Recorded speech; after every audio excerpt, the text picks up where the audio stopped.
Bientôt, nous rejoindrons Laurent pour Exuvie. Exuvie, cette petite merveille qui illustre la rencontre entre l'art et le vivant. Mise en scène par Gérard Baraton, cette ode à la nature est sublimée par le piano de Dominique Fauchard.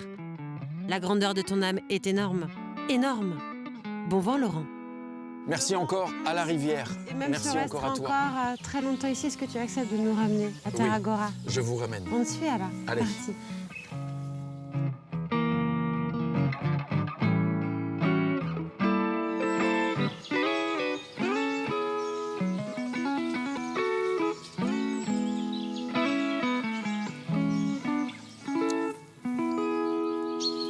Bonjour François. Bonjour. C'est Jean-Pierre qui m'a indiqué que je pourrais te trouver ici. Ben ouais, on profite de la saison pour cueillir ce qu'il y a sur le moment. Alors Et en ce raconte-moi. moment, là, je cueille des fleurs de sureau. Là, on est sur le sureau. Voilà, on peut faire des très bonnes limonades, des sirops, c'est assez magique. Et puis après, toutes les fleurs qu'on va pas cueillir, ça va nous donner des petits fruits qu'on utilisera pour des confitures. Faut pas les manger crus, mais ça fait des très bonnes confitures, comme la mûre. Donc, c'est-à-dire que là, tu vas ramasser toutes les fleurs d'abord pour faire un aromate pour la limonade ou des sirops. Ouais, avec 20 fleurs déjà, ça suffit largement. Pour combien de litres à peu près? Je vais faire 10 litres de limonade avec une dizaine de fleurs.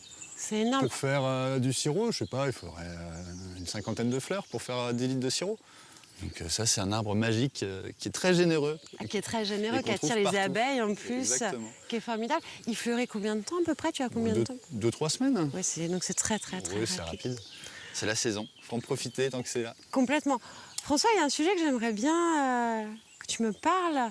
Ton papa m'a dit hier, donc Jean-Pierre, que vous pratiquez ici le woofing. Tu acceptes de m'en parler? Ouais, Quelques bien minutes sûr. Justement, c'est passionnant. On se trouve un petit endroit au calme, au frais? Avec plaisir. Je te suis. François, ce petit cours d'eau qui traverse tout le site, important, où est sa source? Il se jette... Donc c'est un cours d'eau, donc c'est pas juste un petit ruisseau. Il arrive des étangs du Puy du Fou, il passe par d'accord. les étangs des Épaisses et il va se jeter dans la Sèvre. Ah oui, donc effectivement, tu as raison de me dire que c'est plus un cours d'eau qu'un petit ruisseau. Mais pourtant, voilà, l'été, il n'empêche qu'il est complètement à sec. Il y a malheureusement beaucoup de pompage dans les étangs par les agriculteurs, le Puy du Fou et la mairie. Mais bon, il faut bien arroser aussi. Oui, donc ça modifie quand même l'été complètement la physionomie du site ici. Bienvenue au camp des Apaches. Alors, parle-nous un petit peu de cet endroit qui est quand même... Justement, je vous ai amené ici Atypique. parce que c'est un peu aussi ici que ça a commencé. Et donc depuis la création de l'hôtel, on reçoit effectivement des jeunes en volontariat. Donc nous, c'est pas via la page de Woofing, c'est une autre page, mais c'est le même principe. Ça s'appelle Workaway. Et le principe, c'est de recevoir des jeunes qui sont en voyage, qui partent à l'aventure, en voyage de césure ou juste un peu en recherche d'eux-mêmes. Oui, Et de les recevoir, ils nous donnent un coup de main en échange de gîtes et du couvert. d'accord. Et puis c'est vraiment l'idée de partager une expérience, échanger, discuter, découvrir. Ils apprennent plein de choses, Bien nous on sûr. apprend plein de choses de leur part. Et ici, c'était le premier lieu de vie justement des volontaires. Et donc l'idée c'est vraiment plutôt ici, comme vous avez dû le voir, il y a plein de projets très divers. Donc il y a l'activité de l'hôtel qui est le cœur économique, mais autour, ben voilà, on plante des vignes, on fait des potagers, on fait du land art, on s'occupe d'animaux. Et tout ça, c'est des choses qui sont passionnantes, qui sont intéressantes, mais qui ne sont pas rentables. Mais vous vous basez sur l'échange. en fait. Et c'est vraiment sur l'échange. Toute nationalité ou... Toute nationalité, tout horizon, d'Asie, d'Amérique du Sud, des États-Unis, Tout âge d'Afrique, également, j'imagine. tout âge également. Et vraiment dans une démarche de découvrir, d'apprendre, de rencontrer de nouvelles personnes, et puis peut-être de trouver à travers toutes ces expériences son chemin à lui pour vivre une vie heureuse, quoi.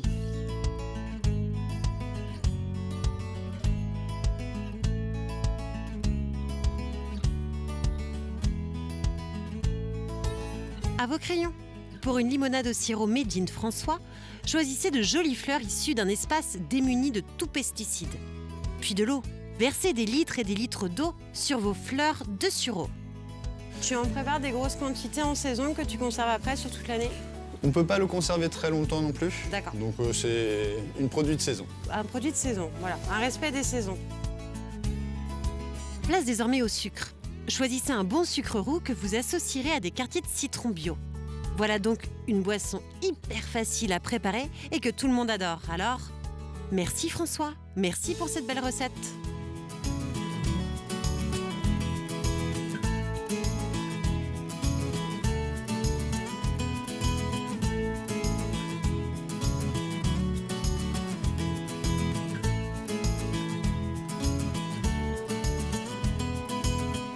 François, il ne reste plus qu'à t'offrir cette photo. Ben, merci Te beaucoup. remercier infiniment et remercier toute ta famille pour votre accueil. Et puis nous, on va reprendre le chemin. Ben, vous faites une belle route, belle découverte des Merci. prochaines aventures. Merci, à bientôt. Merci, au Au revoir. revoir.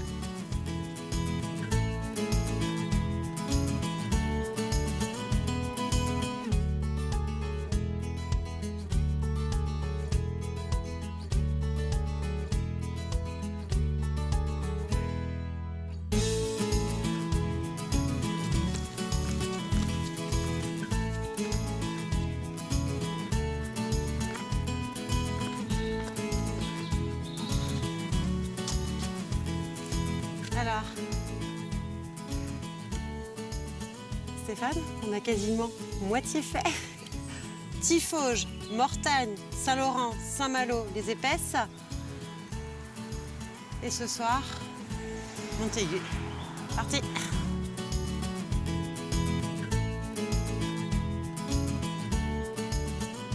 Très bien. Plus loin, vous allez le retrouver. Et puis vous ressortirez, vous allez prendre la passerelle, vous ressortirez, puis vous partiez sur les herbiers. Monsieur est connaisseur. Ben, je suis baliseur. Alors je Ah, c'est vrai? Eh oui, c'est nous qu'on l'a fait. Eh bien, écoutez, félicitations pour votre Voilà. travail parce que Et c'est... puis après, vous passez, si vous continuez, vous allez jusqu'au pont de Couteny, vous passez après le Puy du Fou, vous passez le train à vapeur. Merci beaucoup. Bonne journée, monsieur.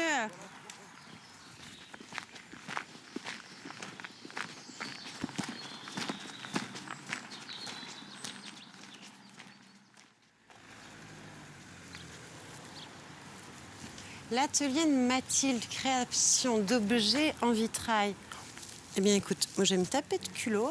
C'est un sujet qui m'intéresse. Partons à la rencontre de Mathilde. Y a quelqu'un?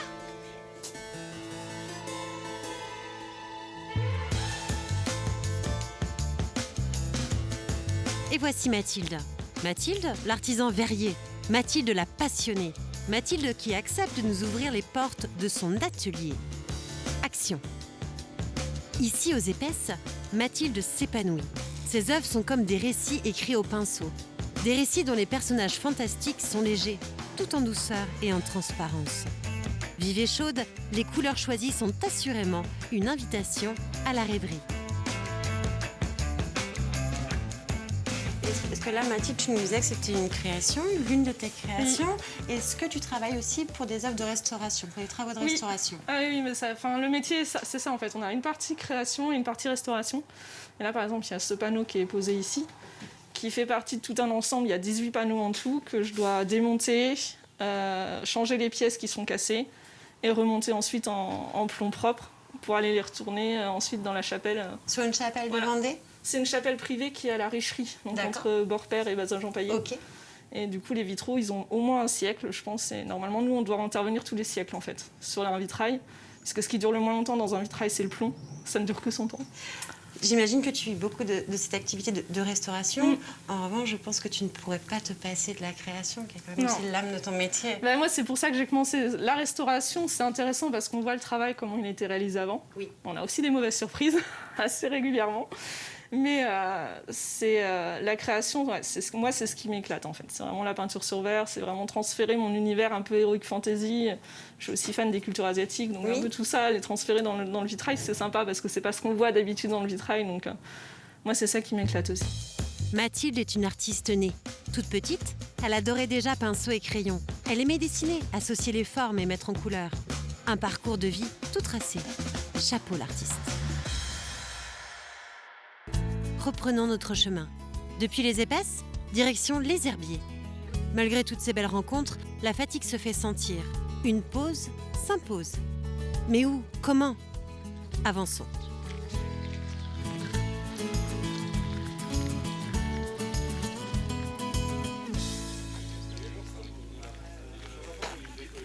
Alors. Bonjour. Bonjour. Gustin, non? Oui, c'est ça, Oui. David du coup. David, de Oui. votre vrai prénom? Alors David, on souhaiterait faire des courses pour ce midi. On a été attirés par votre panneau sur le coin Ouais. de la route. Qu'est-ce que Gustin producteur? Du coup, Gustin, producteur fermier, en fait, c'est une ferme qui, tout d'abord, qui produit des brebis, du bœuf, du porc, des poules pondeuses, de la volaille et également de l'agneau.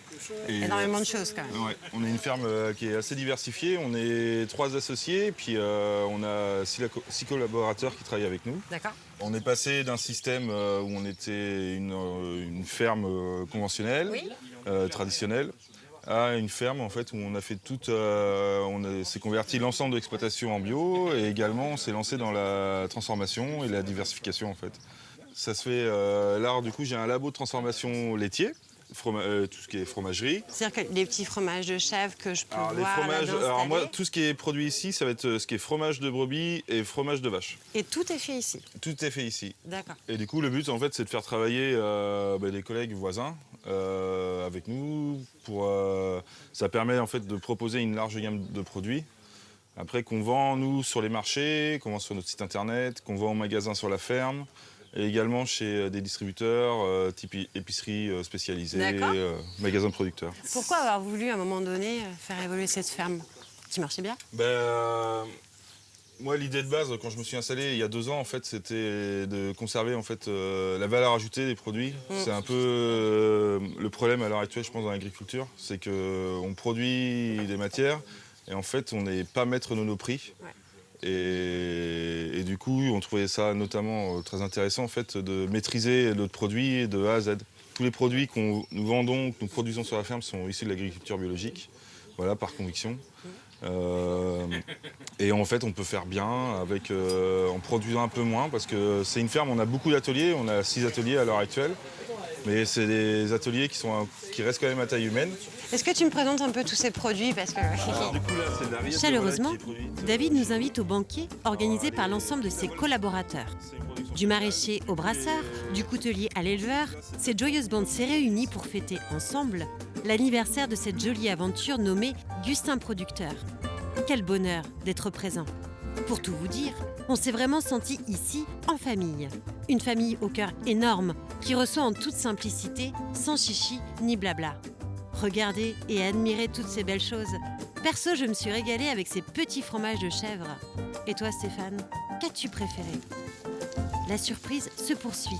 Attirés par la fumée d'une forge ambulante, partons au champ. Mais qui nous attend? Bonjour. Alors excusez-moi de vous déranger. Fabrice? C'est moi-même. Enchanté Marion. Enchanté. On se dit-tu? On peut, bien Ça sûr. va Oui, ça va très bien. oui. C'est David qui m'envoie. Voilà, il m'a expliqué un petit peu votre rencontre, Oui, le d'accord. pourquoi du comment de ta présence ici aujourd'hui. Donc c'est vrai que moi, ta démarche m'intéresse tout particulièrement. C'est gentil.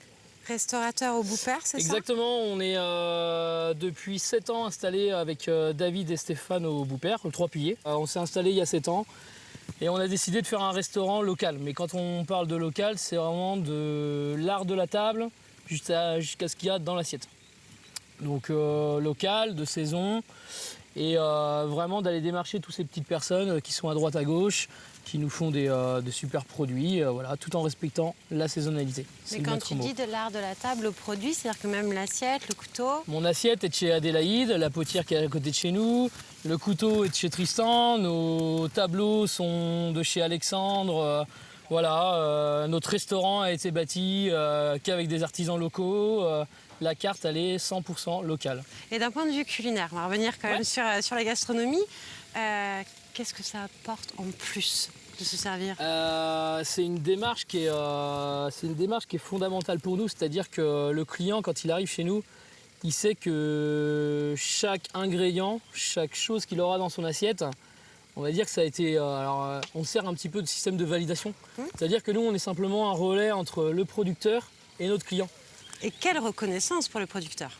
Ouais, voilà, c'est au jour d'aujourd'hui, nous, la reconnaissance, c'est pour le producteur. C'est-à-dire qu'il est mis au centre de l'assiette, son produit est mis là, et nous, on ne veut pas aussi le dénaturer. Et ton client, comment il reçoit ça? Mon client, il est super content, c'est-à-dire que j'ai pratiquement pas de carte. Nous, on appelle ça l'Alba Petra. L'Alba Petra, il faut savoir, c'est le premier nom du Boupère, la pierre blanche. C'est-à-dire que nous, notre menu, c'est une pierre blanche. C'est-à-dire que le matin, on va le créer au fur et à mesure avec ce qu'on a reçu. Des fleurs, des herbes, un poisson, une viande, ce qu'on a reçu vraiment de notre producteur. À table, les amis. Il est désormais temps de déguster tous vos produits sublimés par l'équipe de Fabrice. Fabrice, ce chef inspiré par nos racines. Il est excellentissime, ce Fabrice. Betterave cuite en croûte de sel, fenouil rôti au jus d'orange, choux braisés, sans oublier le petit cochon produit par la famille Allaire. Divin, exquis, toutes ces saveurs explosent en bouche. 1, 2, 3, croquez!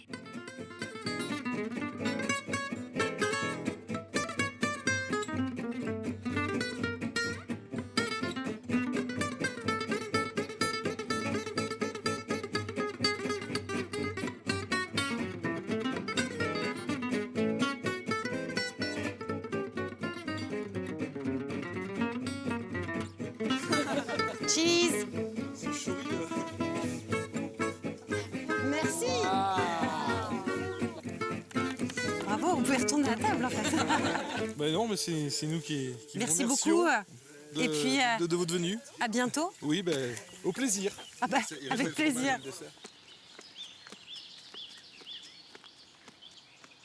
Requinqués, nous voici de retour sur le chemin. Et les kilomètres défilent. Ils défilent doucement sous nos pieds.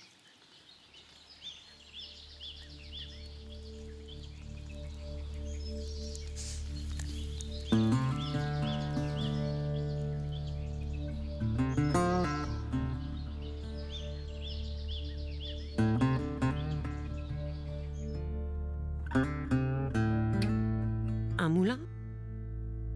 2 moulins? Une chapelle? Yes! Nous touchons enfin les herbiers. Traversée du mont des Alouettes. Tu es prêt, Stéphane? Go!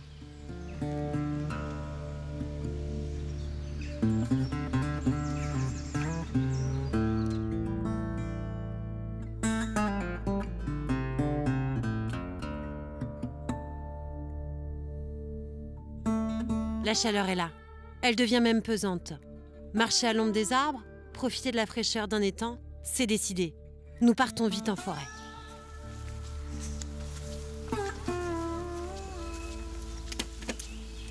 Bonjour. Attendez, je vais vous aider. Bonjour, Enchantée. enchanté. Marion, Vincent. on peut se tutoyer? Oh oui, bien sûr. Vous faites partie de l'ONF? Oui, bien sûr. Écoutez, je traverse le GR, j'arrive au Bois Vert et mon guide ne me donne aucune information sur cet endroit. Alors là, nous sommes dans une forêt domaniale qui fait à peu près 99 hectares et qui fait partie de la forêt du Bocage vendéen, D'accord. qui est composée de quatre petits massifs. La forêt de Gralat, tout au nord du département, la forêt du Détroit, où il y a la source de Lyon, D'accord. la forêt de Sainte-Florence, la Sainte-Florence de Loire, et puis celle-ci au Bois Vert. Celle des Bois Verts.